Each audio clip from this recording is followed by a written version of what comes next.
all in shove it. I ain't working here no more. The woman done left and took all the reasons that I was working for. You better not try to stand in my way. I'm walking out the door. Take this job and shove it. I ain't working here no more. Yeah, I've been working in this factory pretty close to 15 years. Seen some of my best friends women standing in a pool of tears. I've seen a lot of kinfolks dying, had a lot of bills to pay. Lord, I give the shirt right off in my back if I had the guts to say. Hey, y'all ain't allowed to say that over here, are you? Are you allowed to tell them to take their job? And is this a communist country? Shit, I don't know. I spent most of my life in prison, you know.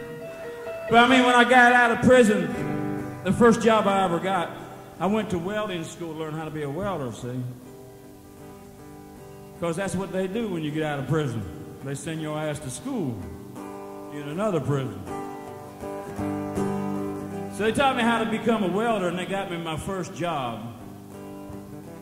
Now, in America, it's a small country across that lake out there where I'm from. If you was over there, and if you see these big shovels that plow snow and stuff, and on the side of them there's a little sign that says Gallion, G-A-L-L-I-O-N, Gallion. Well, that's where I went to welding school, in Gallion, Ohio, where they make them big machines. And they got me my first job working at the Gallion Grave Vault Association, welding up coffins.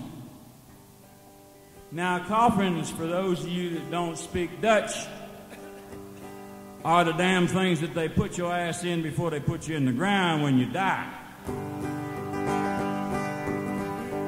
Well, see, I don't know whether I told you this or not, but my mother,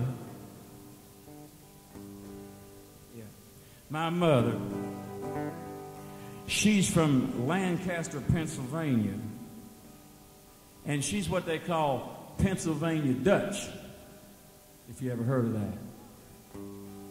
And my father is a mongrel. No.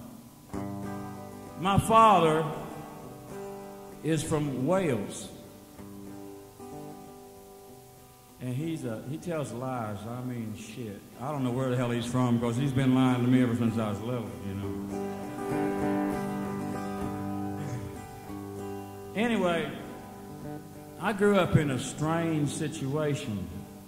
See, I thought I was a person.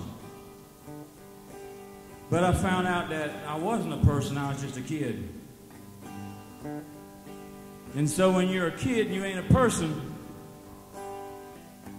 and you do shit that people do, they put your ass in jail in America. Well, I didn't mind that too much. Because I needed to go to jail, because if I wouldn't have went to jail, I'd never got out. And if I wouldn't have got out, I couldn't have been an ex-convict. And if I wasn't an ex-convict, I wouldn't be free, because I'd still be in jail. And I wouldn't have went to the Gallion welding school. Shit. Y'all following me or not?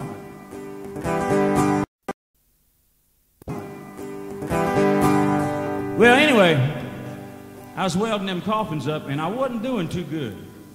Because every now and then I could see some light coming through little holes that I would leave in there. And I got worried because I started thinking that if I die and they give me one of these son of a bitches that I've been welding up, the shit's going to get in there and eat my ass up. And I don't like no snakes and worms and shit thinking about eating on my body. Because I'm too pretty for that. Well, I was pretty when I was 14, you know. Anyway, I went in the office and I told the man, I said, say, man, I ain't going to be able to work here no more. And he said, what's your problem, son? I said, well, I just did 20-some years in prison, and I just got out. I've only been out a couple of weeks, and I'm on parole. And you got me welding up coffins, man. Shit, I'm just now getting ready to live, and you got me thinking about dying. And about that time, what they call a line boss, he's the guy that gives you orders, he come walking in.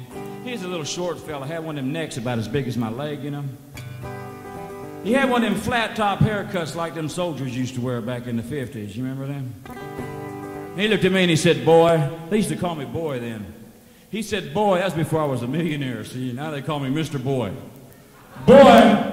He said, boy, you better get your ass back in there and weld them coffins or I'm going to send you back to the parole violator to the penitentiary. I said, all right, sir. I'm sorry, sir. I learned how to say, I'm sorry, sir. Don't hit me, Captain, when I was in the penitentiary, see. So I walked back out. Well, they took me off of that job and they put me on a job welding up here on this scaffolding. And about a week later, that guy was walking under there and a bucket of them welding rods fell off and hit the son of a bitch in the head, you know. Had to take him to the hospital. They fired my ass for that. But I ain't never forgot him. Because I'll never forget nothing. And that's why when I was writing this song, I told you the same damn story I just told you. I just made it shorter. Because I said, the foreman is a regular SOB and the line boss, well, he's a fool. He got himself a brand new flat-top haircut, Lord, he really thinks that's cool. One of these days I'm gonna blow my top and there's gonna be hell to pay.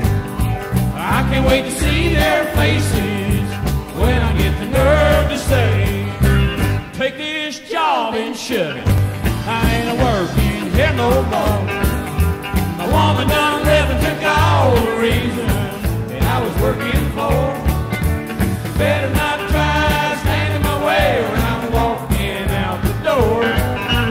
Take this job and shove it. I ain't working here no more. Take this job and shove it.